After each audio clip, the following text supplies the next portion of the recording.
I would create a podcast. Now, when people think about social media and podcasts and stuff like that, they think about how to get as many listeners as possible. I don't give a shit about trying to get somebody to listen to my podcast about fat loss somewhere else in the world. So what I would do is I would start a podcast that would be called The Best of Etobicoke, where I interview the trailblazers, the business leaders, thrusting the township of Etobicoke into the 21st century. Because what that would allow me to do now is I would be able to call up the CEOs of every single company that live in Etobicoke and call them up and get them on, like, probably to meet with me in person, to be honest, personally, to have a one-on-one conversation. Now, this is not a fitness podcast, right? This is an Etobicoke podcast. This is a local podcast. I just happen to be a gym owner or a personal trainer or whatever it is who lives in Etobicoke.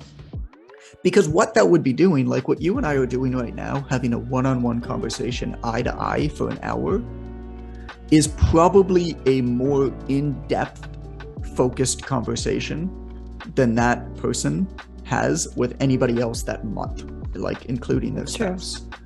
The relationship that you will build with them over the course of that. And then what you do is that person now feels really special. So they're going to share their podcast with their network. Mm-hmm. You ask them if they know any other business owners. They introduce you to the other business owners in the network. Then you start doing like breakfasts and stuff like that, where you're actually connecting the business owners of your community with one another.